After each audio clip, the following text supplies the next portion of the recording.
Hello friends, welcome back to our my channel Puja RT ব্লগে তোমাদের সকলকে অনেক স্বাগত, অনেক ভালোবাসা নিয়ে চলে এসেছি আজকে একটা নিউ ব্লগ নিয়ে। তোমরা সকলে কেমন আছো অবশ্যই কমেন্টে বলো। আমি ভালো আছি কি করে বলবো, অবশ্যই ভালো নেই, কারণ আমার চিকুটার শরীরটা খারাপ। আর এখন কিন্তু পুরো বিকেল বিকেল হয়ে গেছে বললেও চলে, 3:50 হয়ে গেছে। এখন থেকে ব্লগটা স্টার্ট করলাম। আর আমি কিন্তু আজকের এখনই স্নানটা করেছি, তার জন্য সিঁদুর টিঁদুরগুলো এখন লাগিয়ে নিচ্ছি, কারণ আজকের পাপানের এতটা শরীর খারাপ কি বলবো তোমাদেরকে। ওকে কোলে করে নিয়ে বসেছিলাম, আর ও যখন ঘুমালো তখন কিন্তু আমি স্নানটা করলাম। তো দেখো, এটা আমি ওর গায়ে দিয়ে দিয়েছিলাম, তো বারবার এটা ফেলে দিচ্ছে। যাই হোক, ওটা আমি ওর গায়ে আবারও দিয়ে দিয়েছি। আর আজকে একটু নিয়ে যাব আবারও ডাক্তার দেখাতে। প্রচুর পরিমাণে রাতে জ্বরটা আবারও এসেছিল। তো যাই হোক, ও তো ঘুমোচ্ছে, এখন তো কিচ্ছু করা নেই। তো চলো, এই যে ব্লাউজগুলো নিয়েছিলাম দেখছো, এগুলো কিন্তু আমার সেলাই করা হয়ে গেছে, কিছুটা বাকি রয়েছে দেখতে পাচ্ছ ওই যে আলনায়। আর এগুলো কিন্তু আমার কমপ্লিট হয়ে গেছে, বাস সুতোগুলো একটু কাটবো, তারপরে এগুলো ভাঁজ করে নেব। আর ফোন করে দিয়েছি দাদাকে, দাদা হয়তো আজকে আসবে না, কাল পরশুর মধ্যেই চলে আসবে মালগুলো নেওয়ার জন্য। তার ভিতরে আরও ওই 6টা রয়েছে মোটে হুক লাগাতে, সেগুলো লাগিয়ে ফেলবো। আর এই কাজগুলো করা কিন্তু যতটা সহজ মনে হয় ততটা সহজ নয়, খুবই কষ্ট। মানে যারা একবার অভ্যেসটা হয়ে যায় আর কি, তাদের কাছে সহজ লাগে। আর যারা শুরু থেকে করছে তাদের কষ্ট হয়। আর আমি যেহেতু আগে করতাম, অনেক দিন বন্ধ দিয়েছিলাম, এখন আমার কিন্তু একটু কষ্টই হচ্ছে। তো যাই হোক, চলো, অনেকটা বেলা গেছে জানো তো। আর এই অবেলায় স্নানটা করলাম আর খাইনি এখনও, কিন্তু আমার এই বেলাটা পেরিয়ে গেছে, কিছু খেতে ইচ্ছে করছে না। তো না, আমার শরীর খারাপ হয়ে যায়। তো যাই হোক, চলো, সুতোগুলো সবগুলোই কিন্তু কেটে নিয়েছে, আর এগুলো নাম্বার হিসাবে সবগুলোই সাইজ করে ভাঁজ করে নেব। এগুলো দেখো, সব কিন্তু একটার পরে একটা নাম্বার দেখে দেখে আমি এখানে ভাঁজটা করে নিচ্ছি, তোমরা দেখতে থাকো। আর আমি কিন্তু এখানে মাল নিয়েছিলাম 2.5 দর্জনের মতন মাল নিয়েছিলাম, ব্লাউজের মাল।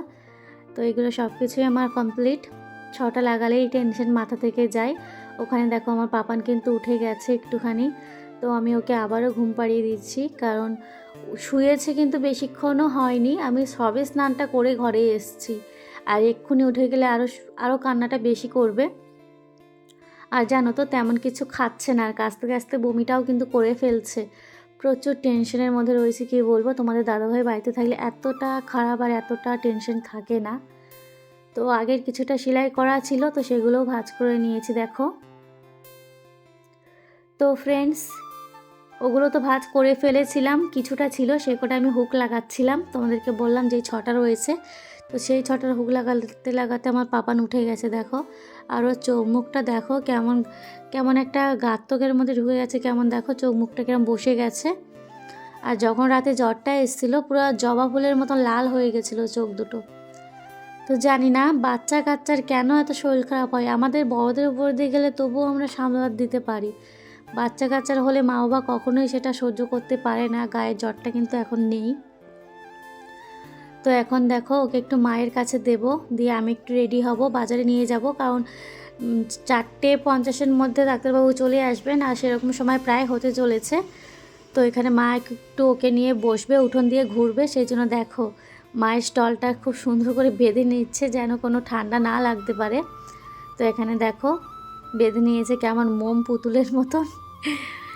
তো একদম নড়াচড়া করতে পারছে না, ও কিন্তু কোনো আওয়াজই করছে না, ওকে যেমনভাবে যে রাখছে তেমনভাবে থাকছে, আসলে শরীরটা এতটা খারাপ সেই জন্য। তো চলো, মা ওকে নিয়ে যাচ্ছে, আর হাসছে দেখো বাইরে বেরোবার সময়।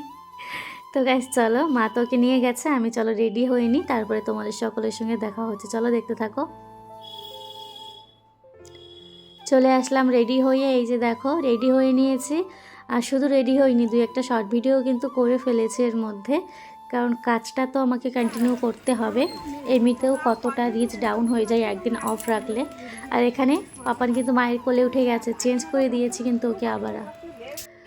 তো বাজারে চলে এসেছি দেখো, আর আজকের কিন্তু হাটবার এমন একটা দিনে পড়েছে, আজকে ডাক্তারখানায় জানি না কত ভিড় হবে। তো চলো তোমাদেরকে দেখাই ঠিক কতটা আজকে ভিড় হয়েছে, হাটবার যেহেতু আজকে। তো গাইস, যেটা বললাম ঠিক সেটাই হলো, আজকের কিন্তু ডাক্তারবাবুর কাছে প্রচুর ভিড় রয়েছে দেখো, অনেকজন রয়েছে, লাইনে রয়েছি আমরা, জানি না কতক্ষণ পরে বেরোতে পারবো। আর বাজারও করতে হবে আমাকে। আর একটা কথা ভাবছি, মার সঙ্গে পাপানকে পাঠিয়ে দেবো, তারপরে আমি বাজারটা করে নিয়ে বাড়িতে যাব, কারণ অতক্ষণ ওকে রাখাটা ঠিক হবে না বাজারের মধ্যে। দেখো ঠিক কতটা ভিড় রয়েছে। আর যতটা এখন ফর্সা তোমরা দেখতে পারছো বাইরে, ততটা ফর্সা কিন্তু থাকবে না, এত লাস্ট মানে আমরা পড়েছি। যাই হোক, পাপানকে তো দেখিয়ে নিয়েছি, এখানে দেখো কতগুলো ওষুধ দিয়ে দিয়েছে ওর। তো ফ্রেন্ডস, চলে এসেছি বাড়িতে। বাজারের ভিতরে আর বেশি কিছু তোমাদের সঙ্গে শেয়ার করতে পারিনি, একবার ওর ওষুধ নিয়ে বাজার টাজার সেরে চলে। আর এখনও কিন্তু ওর গায়ে জ্বরটা রয়েছে। তো এখন একটা চিপস দিয়েছি খেতে, আর কী কী এনেছি চলো তোমাদেরকে সেটা দেখাবো, তারপরে রান্না চাপাতে যাব। তো চলো তোমরা দেখো কী কী এনেছি।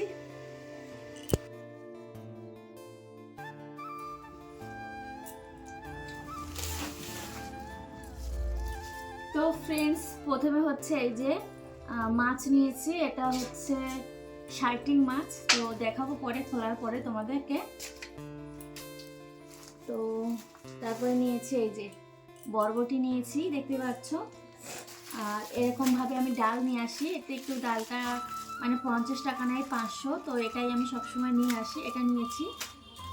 আর এখানে কিছু হলুদ আছে, হলুদটা শেষ হয়ে গেছিলো, হলুদ আর জিরে দুটো কিন্তু শেষ হয়ে গেছিলো, তো এই দুটো নিয়েছি, হলুদ জিরে। আর একটু বেশি করে আলু নিয়ে এসেছি, এখানে 2.5 কেজি মতন হবে, বেশি করে নিয়ে এসেছি। আর নিয়েছি টমেটো,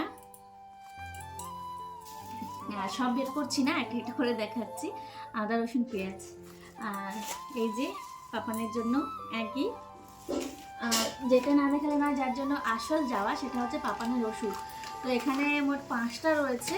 তো দেখতেই পাচ্ছ কতগুলো ওষুধ দিয়েছে। আসলে ওর গা যখন দেখেছে প্রচুর জ্বর এখনও কিন্তু রয়েছে ওর গায়ে। তো চলো এখন আমি ঝটপট করে রান্নাটা করবো, ওকে একটু খাওয়াবো, ওষুধগুলো পরপর খাইয়ে নেবো। আর কালকে রাতের মতন হলে তো প্রচুর সমস্যা, কালকে যা জ্বর ছিল সেটা আর বলার কথা নয়। তো চলো আমি এখন গুছিয়ে নিয়ে আর রান্নাটা করবো। তো চলো তোমরা দেখতে থাকো।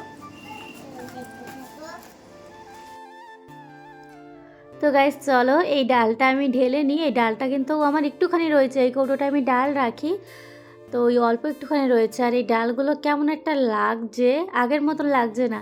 আগের যে ডালগুলো ভাঙা ভাঙা নিয়ে আসতাম, কিন্তু এই ডালগুলো না একটু কালচে কালচে রয়েছে, সেগুলোই আমি জুম করে দেখছিলাম। তো ফ্রেন্ডস, চলে এসেছি পুরো রান্নাবান্না সেরে। তো কি বলবো তোমাদেরকে, শুধু রান্নাবান্নাই সেরে নয়, খাওয়া দাওয়া কিন্তু কমপ্লিট হয়ে গেছে। আর তোমাদেরকে বলেছিলাম কি মাছ এনেছি দেখাবো, তো অনেক অনেক সরি গাইস, আমি আসলে আমার একদমই মনে নেই, খাওয়া দাওয়ার পরে মনে পড়েছে যে শেয়ার তো কিছুই করলাম না। তো যাই হোক, প্লিজ তোমরা কেউ কিছু মনে করো না, দেখাবো বলে দেখাতে পারলাম না। তো চলো আর বেশি রাত করবো না, এখন পাপানকে ঘুম পাড়াবো, একটু সেলাই করব, তারপরে আবার একটু লাইভে বসবো। তো চলো, সকলে তোমরা ভালো থেকো, সুস্থ থেকো। আর জানি না আজকে ব্লগটা ঠিক কেমন হয়েছে, তো খুব একটা ভালো হয়তো দিতে পারিনি। তো যদি ভালো লাগে অবশ্যই একটা লাইক কমেন্ট শেয়ার করবে, নতুন হলে প্লিজ চ্যানেলটিকে সাবস্ক্রাইব করতে ভুলবে না। তো চলো, আজকের মতন সকলকে গুড নাইট, বাই বাই, চলো।